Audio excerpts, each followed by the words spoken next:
지금 이 시각 여러분들이 주목하는 뉴스 만나보겠습니다. 한일 정상회담 후 양국의 전략물자 수출 간소화 절차, 일명 화이트리스트 복원에 속도가 붙고 있습니다. 윤석열 대통령이 수출 우대국에 일본이 복원될 수 있도록 법적 절차에 착수하라고 지시를 했고, 이에 정부는 전략물자 수출 입고시 개정에 나설 예정인데요. 일본 측은 환영의 뜻을 밝히면서도 한국의 수출관리 제도 운용의 실효성을 확인하고 싶다며 또 한 번 신중한 모습을 보였습니다. 자세한 소식 김장현 기자입니다. 한국은 전략물자 수출 간소화 혜택을 주는 일본의 화이트리스트 국가 분류에서 지난 2019년 8월부터 B그룹에 속해 있습니다. 이 때문에 일본에서 한국으로 들어오는 전략물자는 개별 허가를 받고 있는데 우리 반도체 등 첨단 산업에 영향을 미치고 있습니다. 그런데 이번 한일 정상회담에서 양국이 조속한 화이트리스트 복원을 합의하면서 일본으로부터의 전략물자 수입에 숨통이 트일 계기가 마련됐습니다. 화이트리스트 복원을 위한 길은 우선 한국 정부가 엽니다. 정상회담 후속 조치로 윤석열 대통령이 수출 우대국에 일본이 복원될 수 있도록 법적 절차에 착수하라고 주문했고, 이에 산업통상자원부는 전략물자 수출입고시 개정에 나설 예정입니다. 일본의 화이트리스트 배제 조치에 대응해 일본을 한 단계 낮은 가다시2로 분류하는 것을 복원하는 절차를 진행하고 일본과 협의에도 착수하는 겁니다. 정부는 우리가 선제적 조치에 나서면 일본도 상응하는 조치에 나설 것으로 예측하고 있습니다. 또 니시무라 야스토시 일본 경제산업상이 화이트리스트 복원 여부는 한국 측의 대응에 달려있다고 언급한 것도 우려할 상황은 아니라고 보고 있습니다. 한일 관계가 아주 양국 내에서도 아주 민감한 정책 이슈이기 때문에 그런 여론을 고려한 그런 발언일 수도 있다, 그런 생각도 해볼 수 있겠고요. 예. 다만 중요한 거는 한일 간의 이 조속한 복원을 위한 협의를 지속한다는 원칙에 합의를 했습니다.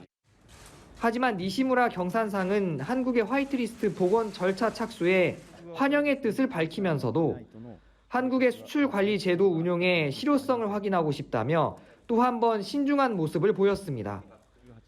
연합뉴스TV 김장현입니다. 은행이 파산하면 예금자들은 예금보험공사로부터 원금과 이자를 합쳐 1인당 5천만 원까지 돌려받을 수 있습니다. 이것이 22년 전에 정해진 한도였는데요. 미국 실리콘밸리 은행 파산 사태를 계기로 우리도 예금보호 한도를 5천만 원에서 1억 원 이상으로 올리자는 논의에 힘이 실리고 있습니다. 다만 그러려면 금융사들이 내는 예금보험료가 오를 수밖에 없는데 그 부담을 고객들에게 떠넘길 수 있다는 우려도 나옵니다.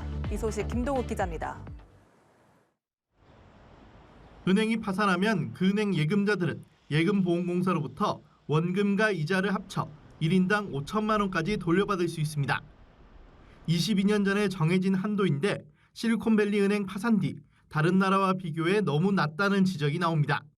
미국은 3억 2,700만 원, 유럽, 일본 등도 1억 원 이상이기 때문입니다. 여야가 한 목소리로 보호 한도를 1억 원 이상으로 올리자며 입법에 나선 이유입니다.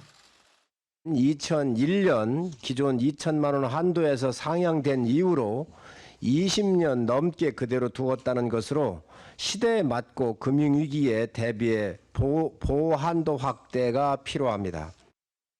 예금자 보호도 현행 5천만 원까지인데 그것을 1억까지 늘리고. 다만 신중론도 있습니다.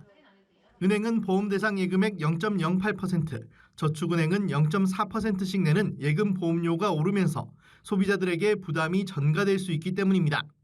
특히 현재 한도로도 예금자 98%가 보호받는 만큼 소수의 고액 예금자들만 유리할 수 있습니다. 또 이자가 높은 저축은행 등으로의 자금 쏠림이 나타날 수 있어 건전성 규제 강화도 함께 검토할 필요가 있습니다. 2011년 저축은행 사태 뒤 5천만 원씩만 맡기던 고객들이 더 큰 돈을 예금할 수 있기 때문입니다. 금융당국과 예금보험공사는 8월까지 개선안을 마련할 계획인데 고객 부담만 늘거나 금융 안정을 해치지 않도록 정교한 설계가 필요하다는 지적이 나옵니다. 연합뉴스TV 김동욱입니다. TV조선 재승인 심사 당시 점수 조작에 관여한 의혹을 받고 있는 한상혁 방송통신위원장이 검찰에 출석했습니다. 조사에 앞서 한 위원장은 의도적으로 부당한 지시를 한 적이 없고 수정 행위를 할 이유가 전혀 없다며 혐의를 부인했습니다. 또 위계에 의한 공무집행 방해 혐의 등을 인정할 수 없다며 임기를 지키겠다는 입장을 밝혔습니다. 김예린 기자입니다. TV조선 재승인 심사 당시 점수 조작에 관여한 혐의를 받고 있는 한상혁 방송통신위원장이 검찰에 출석했습니다. 한 위원장은 위계에 의한 공무집행 방해 혐의 등을 인정할 수 없다며 임기를 지키겠다는 입장을 밝혔습니다.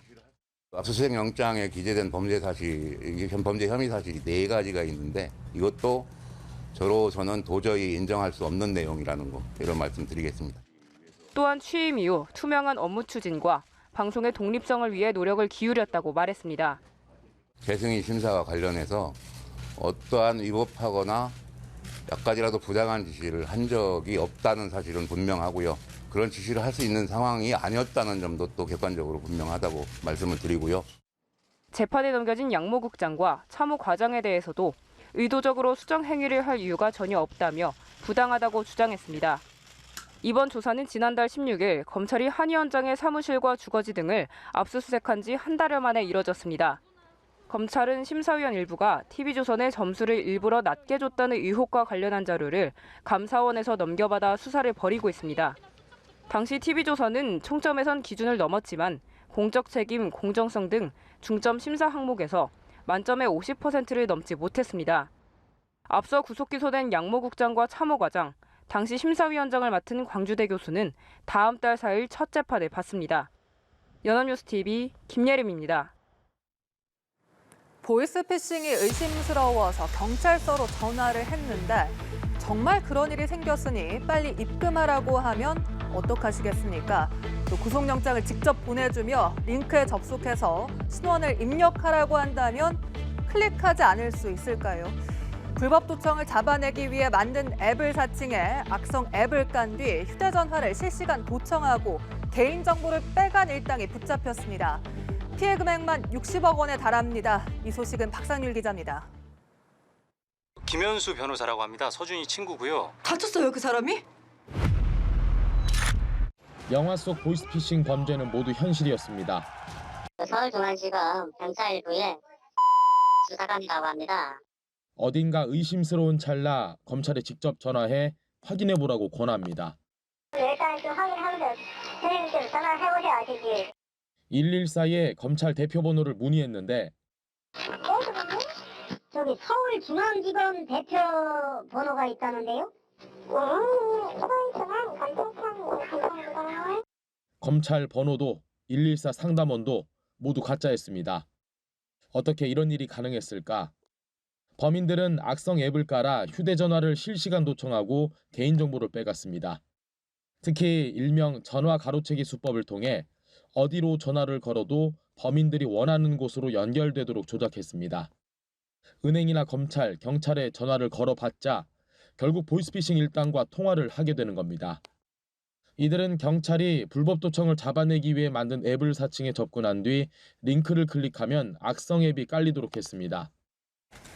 사건 공문을 보내서 이 사람이 실제 사법기관이구나 한 걸 믿게 합니다.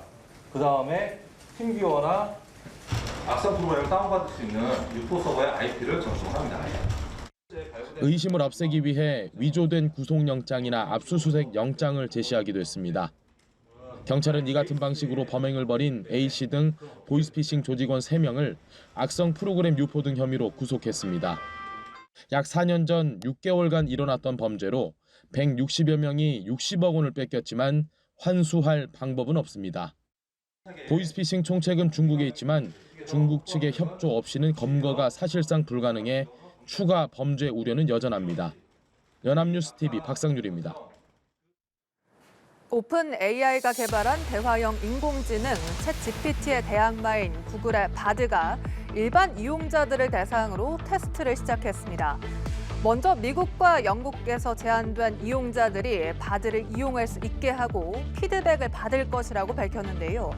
챗GPT를 등에 업은 마이크로소프트와 AI 챗봇 경쟁이 본격적으로 시작됐습니다. 샌프란시스코에서 김태종 특파원입니다. 세계 최대의 검색업체 구글이 인공지능 챗봇 바드를 오픈한다고 밝혔습니다.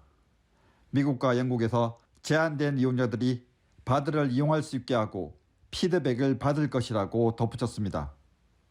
구글 최고 경영자는 이용자를 늘려 바드의 능력을 높이기 위한 것이라며 앞으로 더 많은 국가와 언어로 이용될 수 있도록 확장하겠다고 했습니다. 구글은 앞으로 유튜브에도 AI 기능을 탑재할 계획입니다. 구글의 챗봇이 출시됨에 따라 마이크로소프트의 챗GPT와 경쟁이 본격화할 것으로 예상됩니다.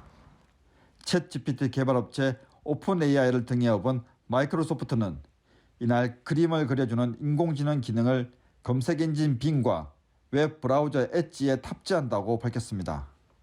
또 포토샵으로 잘 알려진 어도비도 이미지 생성형 AI 파이어플라이를 공개했습니다. 어도비는 다른 사람이나 브랜드의 지적 재산을 기반으로 하는 콘텐츠는 생성하지 않을 것이라고 밝혔습니다. 샌프란시스코에서 연합뉴스 김태종입니다.